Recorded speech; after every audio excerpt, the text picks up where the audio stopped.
I think that there are a lot of problems with America.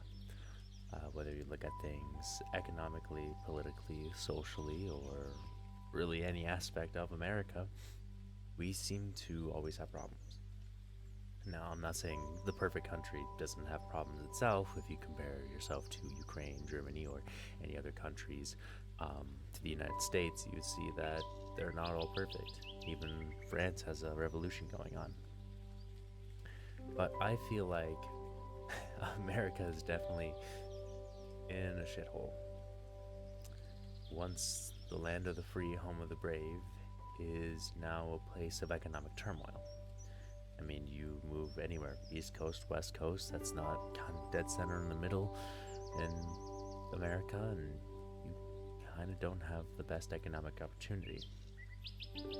A concept that is often talked about is equal opportunity, making sure everyone's on the same ground. And in America, you really don't see that anywhere. Now, I'm not saying that it's expected to be that way, not that people should bend their back backwards in order to have immigrants pretty much start off in the right place or have America really be the best it can be. But in reality, America's not perfect. And so this is probably going to be one of my more mini series, but I want to kind of talk about America for a bit. I mean, I've lived in Germany and I've been able to see countries different and how it compares to the United States. So this is episode 1 of What's Wrong with America. Maybe I should just call it What's Wrong America. So one big thing that I feel like everyone can relate to, no matter of your identity, race, or really anything, is just economics. I mean, of course, we have the higher class, middle to lower, and homelessness. A place that the government really doesn't do so well of regulating. Now, I could sit here and talk for hours about homelessness and how other countries do way better at dealing with homelessness to the point where it doesn't lose money.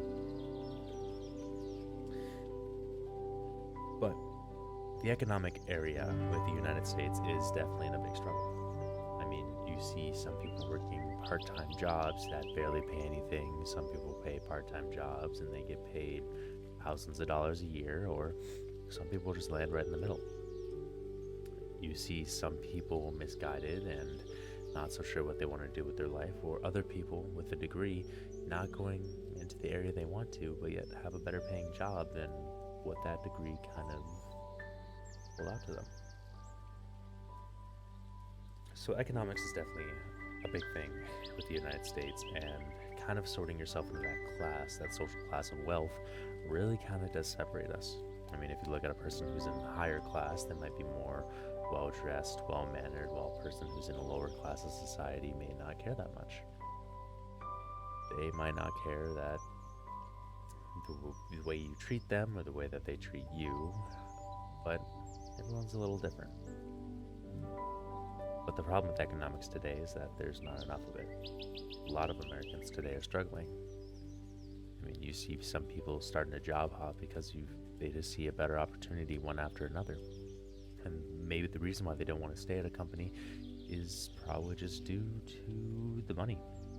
You can't expect a person to just stay there entirely for the rest of their life working at one company just because you pay this much. I mean, in a place that is pretty much ran by money, because that's really what the United States is. It's just a place ran by money, and you can say corporate greed, but there really just isn't a lot of freedom economically for people to kind of run around and do whatever they want. Even people for college, they end up with thousands and thousands of dollars of debt just for a piece of paper that end up in a degree that really don't go into. Even by multiple researchers, it is seen that almost 40% of people who get their degree in something they want to specialize in don't get that type of job. And so since this isn't a conversation about college, why you should avoid it, why you should do it, it's more on the economic aspect. I mean, why do you go to college? So you can get a degree, do something you love, and get paid for it. But that's dying nowadays. Kids are starting to become less creative and doing what they want less because the most that actually pays is a trade or a job that they do. Or college is too expensive. But even college is not just one of the small issues. One of the bigger issues actually being food. I mean, if you go to a Whole Foods place, a place that's really local farmers, all fresh and new, no preservatives, really you see an apple that originally would be about 49 cents at Quick Trip bump all the way up to almost $3 a pound, if not more. So that kind of leads America to just shove their mouth with unhealthy stuff, the cheap stuff that helps them get by and live, and you can't really blame them for that. I mean, if it's the only thing that they can afford, why not do anything at all? And I can see where arguments come from where if you buy stuff it's cheaper, but not every time. But it's really seen with people in different food places. One of the problems with America being grocery stores. If you look at a grocery store, you may be wondering what happens to all that waste, all that product that might get expired, because there's really a lot of it. I mean, look at dairy, look at meat. Not everyone goes out and buys it all the time. So where does it go? Grocery stores are actually permitted to throw it away. At least here in Minnesota, it's not really that simple to donate everything to a homeless shelter. And although that probably would help a lot if we, instead of wasting pounds and pounds of food, I've heard records of over 100 billion pounds of food just being wasted because, it's expired. Instead of taking the time to really look 2 days before the expiration date, maybe even 3, if it allows, and giving away to a homeless shelter so that we're not struggling on food, then maybe that might be cause to why we're losing so much money. But what, is it college and grocery stores that are really running us out of our money, or maybe even a job that doesn't pay that well? Well, kind of. I mean, you can kind of think of it as just that triangle, where college it's influenced, or heavily advised that you really do go to college so that you can seek a degree. But sometimes that degree doesn't always work out. Or maybe you're told to get food, but whenever you ring up your food bill, it turns out to be almost $200, $300 just for a week or two. Living off of that really isn't sustainable, especially having multiple kids or live with multiple people. So what's something that we can do to kind of fix that? I mean, it seems like a relatively small issue, just pay people more. But if you do that, then commerce in the state, mainly large corporations, you might see them bump up prices. If they see, if people have more money to spend, then let's just give more, or let's just make this more so that when we get the return on it, we're just going to get more. I mean, it's basic economics. You charge more than what you make for it. So what's wrong with corporate greed? A lot of things. I mean, if you're stuck at one company and the company is necessarily greedy, they might pay their coworkers less. They might have coworkers take a pay cut. They might remove benefits. Really, corporate greed is debatably one of the biggest things ruining America right now. I mean, let's take a look at some people.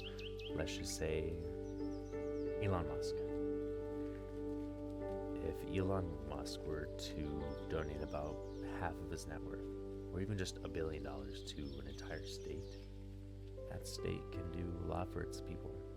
I'm not saying that, just because a really rich person has a lot of money that they should give it a handout, but even establishing some sort of loan for people so that they don't have to worry about credit score or even worry about need of paying it back. I understand with the bank it's kind of a set schedule, but not everyone has the money all the time, and I'm not necessarily here trying to defend people who are in the lower class, but people who are unnecessarily rich. if I were to throw a quarter into all of their quarters, that they wouldn't be able to find that one is somewhat concerning. So what can be done other than tax the rich? I mean, really the biggest thing you can do is kind of just handle on corporations. I mean, these big corporations are here out there making large amounts of money, and while people like us are sitting there and watching TV while those news channels are making tons. But if we remove large corporations and kind of move it back to small businesses, I think that would give economic power back to the people. With that, you increase buying power. You make sure that everyone has the ability to kind of do what they want. Maybe even open a store of their dreams that they hope is great.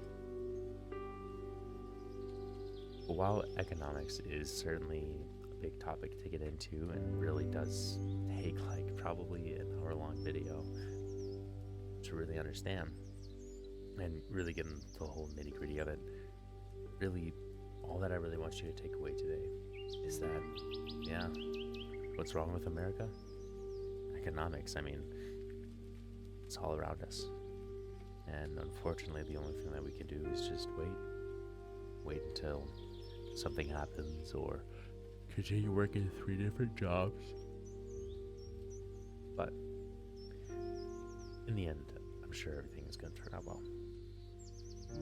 I mean, everything eventually will. People will get eventually, or whatever they want, really, if they really put their mind to it. But sometimes that's not always the case.